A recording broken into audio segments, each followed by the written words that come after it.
Welcome back to the deep dive. Today, we're doing something a little different, our mission. We're not wading through a dense report this time. Instead, we're taking just one document, a professional resume, and we're going to see if we can, pull out a story, some unexpected insights, and really understand a person's journey. We're diving into the resume of Tyreek A. Gaynor-Fray, and let me just say, the sheer range of experiences here it's genuinely thought-provoking. It really makes Right. you think about how seemingly very different paths can actually come together to form something unique and powerful. That's absolutely right. A resume, if you really look closely, it's not just a list of jobs, is it? It's more like a map Hmm. of skills being picked up, interests changing over time, and maybe some really strategic moves a person makes. And Tyreek's resume, it's a particularly fantastic case study in, well, adaptability, constant development, and a very, very deliberate approach to growth. We're excited to unpack it with you. Okay, so let's start right at the top then. The stated job objective. What's the immediate feeling we get from phrases like community service, team leadership, and client relations, especially when you see them right next to prior experience working alongside law enforcement and organizing public safety initiatives? It paints a surprisingly clear picture right off the bat, wouldn't you say? It really does. Yeah. What jumps out immediately is that blend. You've got strong people skills, the excellent communication abilities, conflict resolution, but then right alongside that, these critical traits for high-pressure situations, things like calm demeanor under pressure and strong observational skills. And then look at the skills list. It's got guard card, first aid CPRE certified, emergency response, workplace safety. Okay, that fits. But then also Salesforce and data analysis. That's a customer relationship management tool and serious analytical capability. It's a very intentional, multi-layered set of skills listed here. Yeah, and it's interesting how they explicitly call out those sort of foundational qualities like work ethic, punctuality, reliability, putting them right there next to the technical skills and the certs. It suggests a real understanding of, the whole package needed to succeed. Exactly. These first few lines, the objective and the skills, they really depict someone who values security, order, effective communication, but is also highly organized and technically pretty savvy, which naturally leads us to wonder, okay, how do these core values and this really diverse skill set actually play out through what looks like a pretty unconventional career path? Right. So after setting that foundation of skills, here's where the story really starts picking up steam. We see this really consistent engagement with law enforcement and community service, like right from the beginning, even before maybe traditional employment. The first role listed is student at Durham Regional Police Service in Canada. That's May to August 2016. Deeply involved in a youth mentorship program, community outreach, representing the police service. And what's telling is the very next summer, May to August 2017, they're back at the same place. But this time as a team leader, organizing events related to law enforcement and leading a team of other students, teenagers aged 15, 18. That's significant responsibility early on. Absolutely. And if we connect this back to the bigger picture, these aren't just, standard summer jobs. They really signal a deep early commitment to public service, to leadership, to community work. This kind of early exposure probably shaped interests, developed those crucial soft skills, responsibility, communication, leading peers. And as we'll see, these become a thread that kind of weave through very different professional chapters later on. It's a strong start to their story. And then, wow, we see a really big shift, or maybe, like you said, an expansion into a remarkably diverse set of fields. It shows huge adaptability. From May to August 2018, Tyreek's an accounting and finance intern at Gold Money Inc. Suddenly, it's finance reports, spreadsheet analysis, inventory checks, going from community policing straight into the very precise world of corporate finance. That's quite a leap. What does that tell us about their agility, maybe?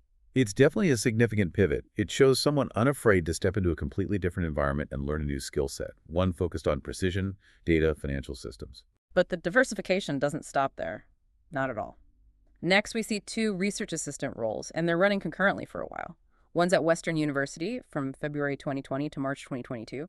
The other's at Robarts Research Institute, April 2020 to September 2021. Both roles involved, extensive literature reviews, helping design research protocols.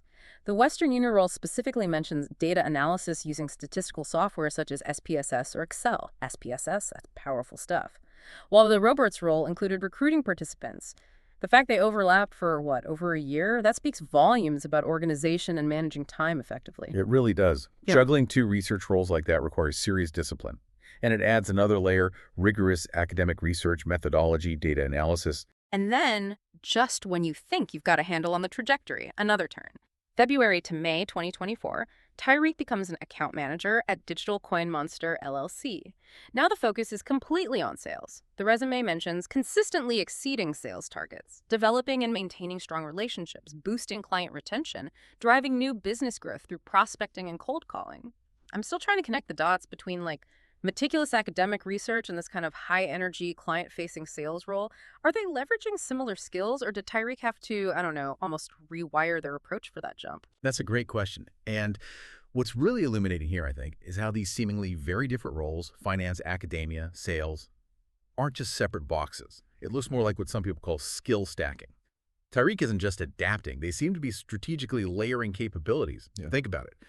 The precision from finance, the analytical rigor from research, the communication and persuasion from sales, managing relationships. These are all transferable skills. They're being honed and then applied in new contexts. It creates a profile that's much more versatile, maybe even more resilient than just climbing one ladder. So less rewiring, perhaps, and more finding new ways to apply core strengths. Okay, that makes sense. So given this really broad professional experience, how did the education path line up? Or maybe enable this diversity? Because it looks just as eclectic and impressive as the work history. We see a high school diploma, Notre Dame Catholic Secondary School, June 2018. Okay. Then a Bachelor of Science, Health Science from Western University, June 2022. Makes sense with the research roles. But then pretty quickly after, a certificate, Accounting, Business Analytics, Economics from Harvard University, August 2023. Wow. And then this is the one that catches the eye. A USA Diploma in High School Equivalency Test from Chula Vista Adult School, May 2025. Right. That educational path definitely raises an interesting question. Why so diverse? It strongly suggests a very deliberate hunt for specific knowledge, picking up skills to match changing interests or career goals. The health science degree fits the research. The Harvard certificate clearly bolsters the finance and analytical side. And that high school equivalency test, taken after a bachelor's degree and a Harvard certificate. That's the key detail. For someone with that academic background to then get an equivalency diploma, it almost certainly points to a strategic move. Moving to the U.S., needing to meet specific local requirements, maybe for licensing or certain jobs. It's not about a lack of education. It's practical. It really shows a forward-thinking approach to navigating new opportunities and maybe even a new country system. Okay, that clicks. And this brings us pretty much up to date to the most recent roles, where it feels like a lot of these different threads start to come together.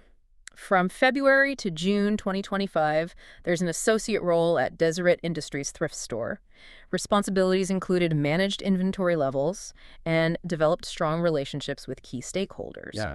Even in what looks like a retail setting, you still see those themes. Management, organization, relationships, they keep popping up. Exactly. Those core competencies are still visible. But the latest chapter, the current one, started July 7th, 2025. Security officer at Elite Security and Staffing in San Diego, California. The duties listed are what you'd expect.